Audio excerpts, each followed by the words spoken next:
ដំណើរការនឹងបានរលូនឥឡូវអាជ្ញាកណ្ដាលចាប់ផ្ដើមបោះដៃទៅហើយទឹកទី1ចាប់ផ្ដើមបាទការប្រកួតរវាងកីឡាការិនីកម្ពុជាអេយ៉ានុតនិងកីឡាការិនីរបស់កាណាដា Victoria Bogdan បាទក្នុងប្រភេទទម្ងន់56គីឡូក្រាមបាទលើនឹងបន្តិចបាទទៅតាមខំមិនអីទេប៉ុន្តែយ៉ាងណាក៏កីឡាការិនីទាំងពីរគិតថាមិនមានបញ្ហាអ្វីកើតឡើងសម្រាប់គីឡូទេគឺរក្សាបានល្អណាស់ចឹងការដណ្ដើមខ្សែក្រវ៉ាត់នេះចាំមើលតើបានទៅលើកីឡាការិនីរូបណា Victoria Bogdan ថយទាត់បាទអេយ៉ានុតចូលវាយពីរដៃសងបានម្ដាយវិញបាទបោះបានឆ្ងាយមែនទែនបាទចំហនៃការវាយរបស់ Victoria Bogdan យ៉ានុតដែលមានធ្លាប់មានប្រវត្តិប្រកួតបាទកាលពីខែមុននៅក្នុងទីក្រុង Long Beach គឺអាចនិយាយថាគាត់ជាប់ជាមួយនឹងអាកាសធាតុហើយបាទជាង10អង្សាឥឡូវ Victoria ចូលវាយផ្ទប់អេយ៉ានុតវាយដោះខ្លួនថយបន្តិចបាទ Victoria ដកថយលោកស្ដាយលោកដៃប្រឆោតទាត់ជើងត្រឡប់មកវិញដែរបាទយ៉ានុតតាំងគុំដើរចូលបន្តិចម្ដងទាត់ក្រោមបាទ Victoria កំពុងសន្លឹងទាត់លើបាំងជាប់ទាន់ពីយ៉ានុតបាទយ៉ានុតដើរចូលបន្តិចម្ដងបាទ Victoria ក៏ដើរចូលមកវិញយ៉ានុតទាត់កាត់ថែមបានម្ដាយល្អណា Victoria ចូលគៀវាយនៅអាប់នឹងកែងតែយ៉ានុតបាទទាត់ឲ្យឃ្លាតដកថយមកវិញម្ដងទៀត Victoria មិនចង់ទៅណាឆ្ងាយពីកែងនោះមិនបានទេបាទយ៉ានុតបាទផ្ទះឆ្វេងរៀងខ្លួនម្ដាយម្នាក់យ៉ានុតដូរបំលាស់ទីទៅផ្នែកម្ខាងទៀតនៃសង្វៀនដរិចឆ្វេងប្រងទាត់ស្ដាំតែ Victoria ធាក់ចេញទាន់មុនឆ្វេងដរិចបាទឆ្វេងថែមស្ដាំរបស់ Victoria វិញទាត់មួយជើងក្រៀកជើងបានទាត់ផឹងចាប់ជើងបានរៀងខ្លួនដួលរៀងខ្លួនដែរអូយសល់ជើងមិនចំហៀងម្នាក់បាទបន្តការប្រកួតដណ្ដើមខ្សែក្រវ៉ាត់បានទៅលើអ្នកណាបាទខ្មែរប៉ះកាណាដាបើនិយាយទៅយ៉ានុតនេះបាទធ្លាប់ប៉ះច្រើនជនជាតិណាបាទមានទាំងថៃមានទាំងជប៉ុនមានទាំងអាមេរិកឥឡូវមកដល់កាណាដាបាទរួមទាំងការប្រកួតជាមួយជាតិសាសន៍ផ្សេងៗជាច្រើនទៀតដែលខ្ញុំបានរាប់មិនអស់បាទគាត់ទៅមួយជើងនេះយ៉ានុតកិច្ចផុតសងមួយជើងវិញក៏ដកផុតដែរបាទផុតខ្លួនផុតឆ្វេងស្ដាំឆ្វេងយ៉ានុតសងស្ដាំម្ដាយវិញទើសដៃបន្តិចធាក់ឆ្វេងទៀតយ៉ានុតថយក្រោយបាទដើរចូលទាត់ស្ដាំចាប់ជើងបានចូលម្ដាយស្ដាំរបស់យ៉ានុតចូលមកជង្គង់វិញរបស់ Victoria បាទកាច់ជាយាមកាច់ជង្គង់យ៉ានុតផល Victoria ចឹងសកត់មុខចុះក្រោម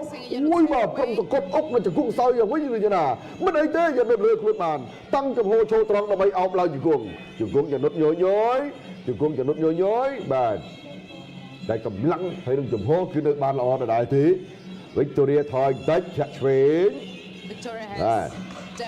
សារ៉េប្លង់នេះប្លង់ទាត់ណាបាទឲ្យតែថាចំហនឹងសុបទៅមកមកពាក់កណ្ដាលចង្កេះអូយបាទជើងនេះមួយទៀតតែរងជាប់យ៉ានុតទាត់វិញទាត់មួយជើងទៀត Victoria ដកថយចប់ទឹកទី1ហើយបាទទៅដល់គ្រប់ទិសទីនៃផែនដីបាទដើម្បីផ្សព្វផ្សាយគុណខ្មែរឥឡូវយើងបន្តទស្សនាទឹកទី2រវាងអេយ៉ានុតជាមួយនឹង Victoria Bogdan ការប្រកួតដណ្ដើមខ្សែក្រវ៉ាត់មានតែ3ទឹកទេបាទមួយទឹក3នាទីធាក់ចេញវាយដៃទត់ជើងវិញទត់សងមកវិញដែរពី Victoria យ៉ានុតលើកឃុំដើរចូលបាទ2 3ដៃសើឆ្វេងថែមមួយទៀត Victoria ដកថយយ៉ានុតចូលឲ្យ2ដៃថែមទៀតល្អណាស់ឆ្វេងទៅទត់មកជើងស្ដាប់ថែមទៀតរបស់យ៉ានុតបាទ Victoria ដកថយរៀងឆ្អឹងតិចយឺរយ៉ាណាចូល3ដៃវិញដូរដៃជាមួយចាប់ជ្រេងជើងបន្តិចបំរុងប្រជុំតែ Victoria មិនបានប្រើជង្គង់ទេគឺប្រើជើងដើម្បីកល់ខ្ទាស់កុំឲ្យចលនារបស់យ៉ានុតបន្ថែមទៅលើខ្លួនអាជ្ញាកណ្ដាលគាត់បន្តិចបំបែកចេញមកវិញបាទទឹកទី2បាទអរគុណដល់ក្រុមការងារបច្ចេកទេសឃើញថាសម្របសម្រួលបាទជាមួយក្រុមផ្នែកនៅសហរដ្ឋអាមេរិកនោះគឺបានបញ្ជូនប្លង់មករៀងល្អច្រើនបាទល្អច្រើនជាងមុនហើយអរគុណមែនទែនទាត់ឆ្វេងរបស់ Victoria យ៉ានុតបាំងហើយក៏តាមទាត់វិញ Victoria មិនឲ្យទាត់ចំទេចូលម្ដាយម្នាក់ខាងស្ដាំទាត់មួយជើងរបស់យ៉ានុត Victoria ចូលគៀបាទឆ្វេងម្ដាយdirect បានល្អរបស់យ៉ានុតឆ្វេងទាត់ស្ដាំមួយទៀតអូចូលពេញបាទឆ្វេងស្ដាំចូលមួយទៀតឆ្កែកែងសងដៃចូលដៃទៀតកែងទៀតរបស់ Victoria វិញបាទចាប់ច្មាំឬជាប់កាច់ភ្នែកអាជ្ញាកណ្ដាលបាទពាក់កណ្ដាលផ្លូវក្នុងទឹក2ហើយ Victoria ចំហរបស់គាត់គឺល្អមែនបាទល្អមែន Victoria ស្លៀកខោពណ៌ខៀវបាទមានទង់ជាតិរបស់ព្រះរាជាណាចក្រកម្ពុជាផងបាទ ឆ្វេងល្អមែនទែនពី Victoria បាទបោះឆ្វេងថែមស្ដាំអូយយ៉ាងនេះបាទចូលពីដៃធ្ងន់គាត់មក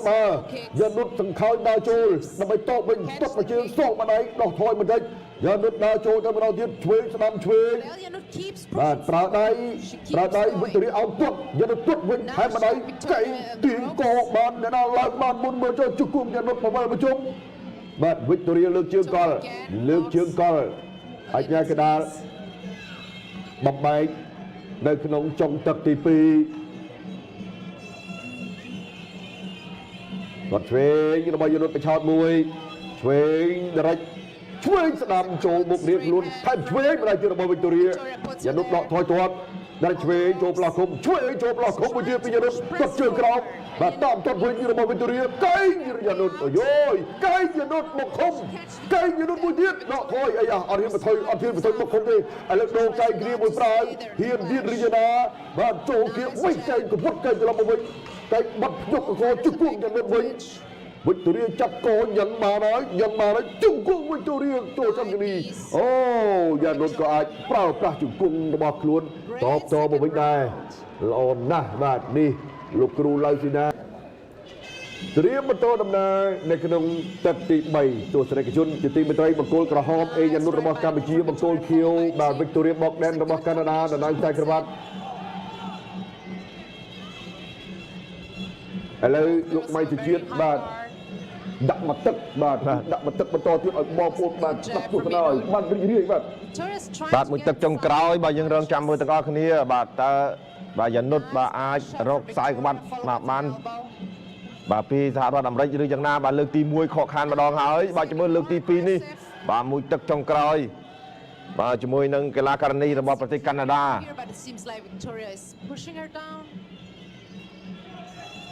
Back in the middle of the ring បាទទឹកទី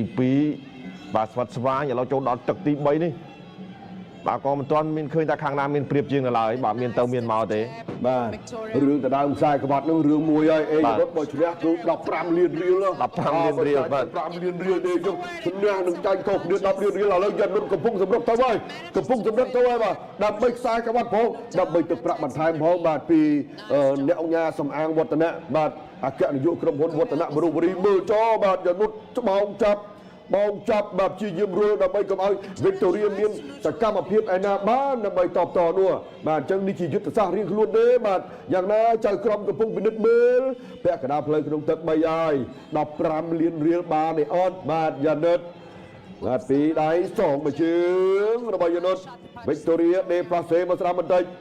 បាទធាក់ឆ្វេងទល់ពោះ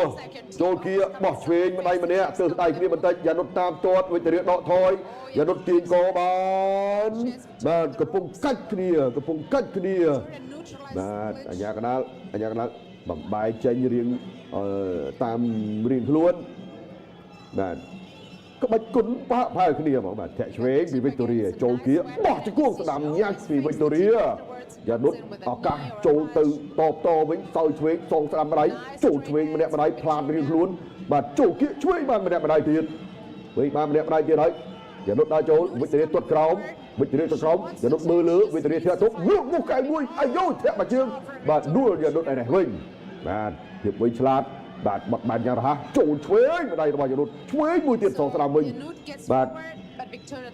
ដោយសារចុងទឹកប្រហែលវិនាទីទៀតទេបើសតប្រហែលវិនាទីទៀតទេយ៉ានុតចូលគៀ Victoria ទាត់កាត់យ៉ានុតចូលគៀទៀតហើយអបអែបជ្រុងឲ្យទៀងកបានទូបបប្រច្រាស់គឺចុះឡើងឥឡូវនេះកាច់យ៉ានុតទល់ Victoria បោះជង្គង់បាននេះអត់យ៉ានុតកំពុងទល់បាទទល់បាត់កែង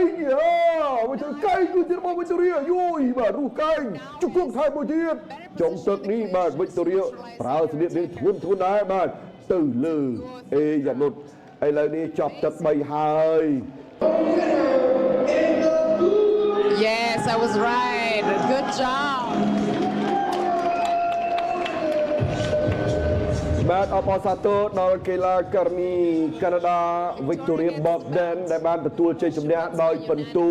និងបានក្លាយជាម្ចាស់ខ្សែក្រវ៉ាត់បាទគ្រុឌគុណខ្មែរបាទដែលនេះគឺជាការដណ្ដើមបានរបស់កីឡាករនីជនជាតិកាណាដាបាទ គឺជាកិត្តិយសដ៏ខ្ពស់របស់កីឡាករនេះរូបនេះហើយគាត់ក៏មានចំណែកយ៉ាងធំនៅក្នុងការជួយផ្សព្វផ្សាយសិល្បៈក្បាច់គុនខ្មែរផងដែរដូច្នេះអេយ៉ានុតបាទរយៈពេល2ខែប្រកាន់ទឹកដីសហរដ្ឋអាមេរិកមិនបានទទួលនៅលទ្ធផលជ័យជំនះទេតែការប្រឹងប្រែង